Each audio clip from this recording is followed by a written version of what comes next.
C'est parti pour cette deuxième semaine d'entraînement à sec pendant lequel on va découvrir le circuit numéro 2. On est toujours sur les bords de Seine, il fait toujours un peu frais. Et donc nous allons aborder ensemble les exercices que je vais vous demander de travailler, donc toujours en 100 palmes, bipalmes et monopalmes. Donc je vous rappelle que chaque exercice, vous devez répéter la consigne pendant une quarantaine de secondes, puis faire 20 secondes de repos. Et ça, vous le répétez 5 fois sur chaque exercice. C'est parti, présentation. C'est parti pour ce premier exercice en bipalme où on va chercher à prendre un élastique accroché horizontalement. Trouver un point d'appui, alors si possible pieds nus avec la sangle qui est au niveau de la voûte plantaire. C'est quand même plus proche de la réalité. Et donc on va trouver une position d'équilibre et on va tranquillement faire quelques petits coups de palme vers l'arrière comme ça, en essayant de trouver une position de confort et qu'on va répéter comme ça pendant une quarantaine de secondes, puis 20 secondes de récupération et qu'on répète 5 fois. Voilà. On envoie le pied vers l'arrière, contraction ischio et fesses.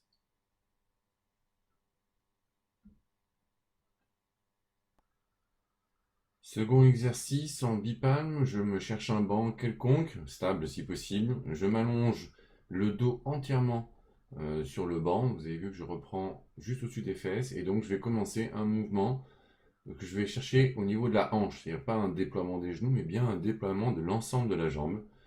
Si possible, mémoriser le fait d'avoir la cheville tendue à ce moment-là, aussi bien dans un sens que dans l'autre. Et donc je vais répéter ça pendant une quarantaine de secondes. C'est parti. C'est parti pour le geste de monopalme. Donc toujours avec le banc, je m'installe, mais cette fois-ci au niveau des omoplates. C'est-à-dire que je vais vraiment faire en sorte d'être un appui que sur les épaules et les omoplates. Jambes à 90 degrés. Et là, je vais commencer une oscillation, comme en monopalme, bien entendu. Je vais devoir me servir de ma sangle abdominale, des fesses, tout ça. Mais je vais essayer de trouver un peu de confort, on verra les consignes ultérieurement. Quoi qu'il en soit, je vous demande de répéter ça pendant une quarantaine de secondes, 20 secondes de récup, 5 fois de suite. Une petite oscillation, pas très grosse, où je vais juste faire un mouvement de bassin, du bas vers le haut. Les exercices de brasse. Bon, d'abord, suite à un souci technique, je suis de retour sur Carrie Le Rouet. Vous avez remarqué, j'ai une épaisseur de moins d'ailleurs. Je vais donc vous présenter maintenant la partie brasse et les petites consignes de fin. Donc, sur la partie brasse, je vais vous demander de développer deux gestes. Un, ce qu'on appelle le geste des épaules. Le geste des épaules, c'est quoi? C'est que quand vous faites le mouvement de brasse comme ça, ce qu'il ne faut pas oublier, c'est qu'on doit faire jeter d'épaule comme ça. C'est-à-dire qu'en fait, on fait un mouvement comme ça où on se sert de la musculature de nos épaules comme ça. Donc pour ça, c'est très simple.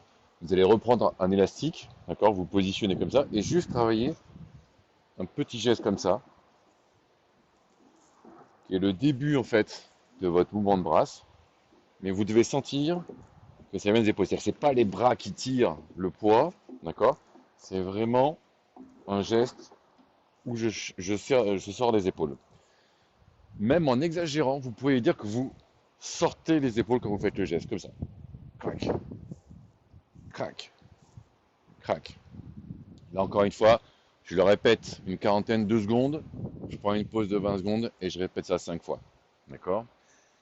Dernier exercice sur la brasse. Là, c'est pour ceux qui font le mouvement S ou ceux qui font le mouvement pique. Ça, pour ça, je vous laisse regarder la vidéo sur la technique semaine 2. C'est de travailler le geste de triceps où on envoie comme ça. Tac, 1, 2, 3. Alors bien entendu, vous allez réajuster votre position d'élastique, d'accord? Et l'idée, c'est vraiment de caler les bras pour pas que ça bouge et que ce soit vraiment que les triceps qui envoient.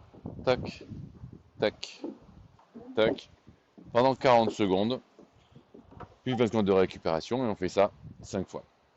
Pas la peine de forcer beaucoup, un petit peu quand même parce que c'est quand même intéressant de se renforcer, mais c'est pas là qu'on va travailler ça. D'ailleurs, je bascule maintenant aux consignes générales. Je vous rappelle que le but, c'est de travailler la relaxation dans l'effort pour obtenir le bien-être. Inutile de partir de cette séance en ayant transpiré. Inutile d'avoir le cœur qui tape fort. Pour ça, vous faites d'autres exercices. Là, on est en train de travailler la conscience de certains gestes. Des gestes qu'on va réutiliser dans l'eau. Donc, c'est pour ça qu'on simule ces formules-là. Et que l'objectif, c'est qu'à un moment donné, on améliore notre geste technique grâce à l'exercice dans l'eau, mais également l'exercice à sec. Et ensuite qu'on va améliorer notre conscience de certaines zones de relaxation alors qu'on est en plein effort. Ça, ce sera qu'on va commencer à travailler déjà dès la semaine prochaine. Donc je vous demande de répéter ces séquences-là. N'hésitez pas à le faire 2 fois par semaine, ça vous fait plaisir. Vous voyez qu'en général, ça dure une petite demi-heure et qu'on peut faire ça chez soi, pas forcément après une séance de sport, parce que vous avez vu, c'est pas seulement physique, c'est avant tout un exercice de concentration. Voilà, je vous souhaite une bonne fin de semaine et je vous dis à la semaine prochaine, du coup, pour la séance 3.